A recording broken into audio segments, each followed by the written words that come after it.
আসসালামু আলাইকুম। আজকে আপনাদের জন্য নিয়ে এসেছি আরেকটি নতুন রেসিপি, ইলিশ মাছের ভর্তা।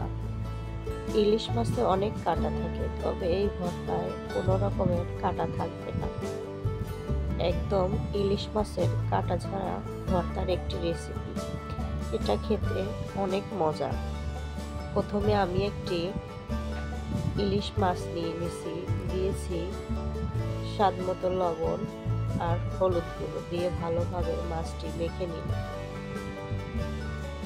চুলায় একটি প্যান বসিয়ে দিয়ে দিচ্ছি পরিমাণ মতো তেল।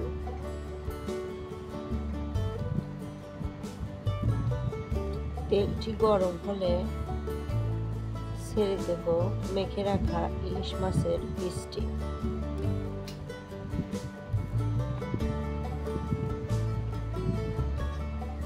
কিছুক্ষণ জাল করার পর এক পাশ আমার হয়ে গেছে, আমি আর এক পাশ উল্টে নিব।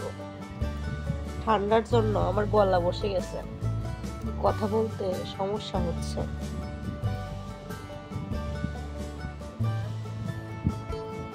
আমার দুই পাশই খুব ভালোভাবে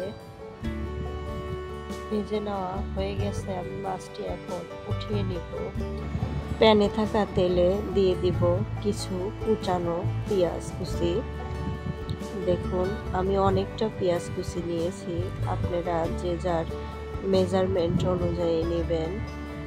এখন ওই তেলে এই পেঁয়াজগুলো আমি লাল লাল ব্রাউন কালার করে ভেজে নেব। দেখুন, এভাবে করে আপনারা ভেজে নেবেন।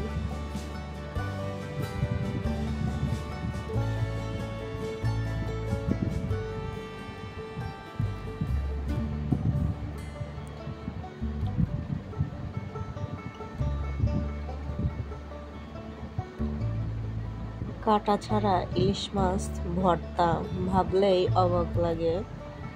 ইলিশ মাছ খাবেন আর কাঁটা বাছবেন না, তা কখনো কি হয়?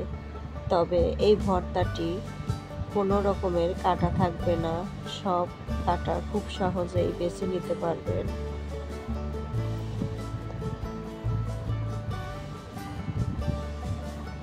আমি এভাবে করে বারবার নেড়ে চেড়ে পেঁয়াজগুলো এরকম করে ভেজে নিলাম। দেখুন, আমার পেঁয়াজগুলোতে চাপ দিলে অনেক পরিমাণে তেল বের হচ্ছে। আমি এরকম সাইড থেকে পেঁয়াজগুলো এখন উঠিয়ে নিব। প্যানে যে আমার অবশিষ্ট তেলগুলো বেঁচে আছে, ওগুলোর ভিতরে দিয়ে দেব কিছু শুকনো ঝাল দিয়ে ভালোভাবে মচমচে করে ভেজে নিব। দেখুন,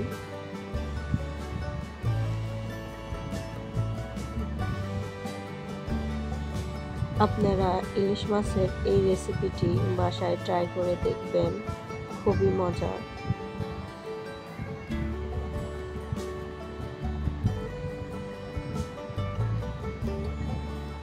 দেখুন, আমার সবগুলো উপকরণ আমি এক জায়গায় দিয়েছি।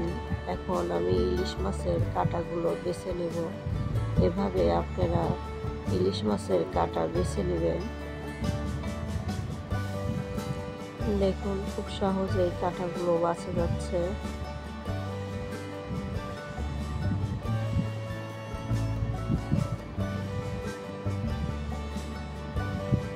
সম্পূর্ণ মাছটির কাঁটা আমি বেছে নিয়েছি।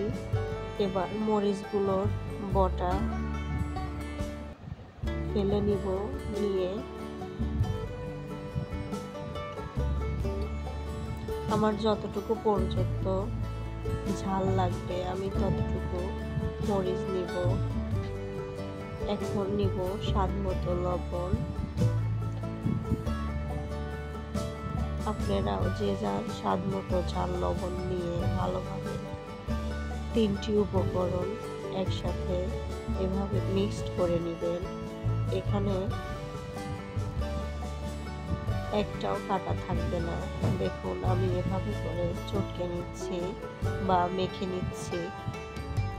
ভর্তাটি অনেক মজা এবং অনেক সুস্বাদু। এখন এভাবে আমি গোল গোল করে নিচ্ছি।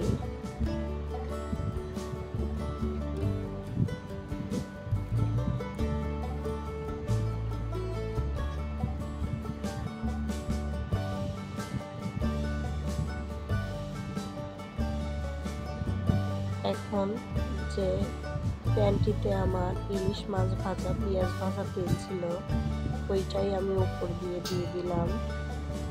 দেখুন আমার ভর্তা রেডি। ভালো লাগলে কমেন্ট করে জানাবেন। Thank you. আসসালামু আলাইকুম।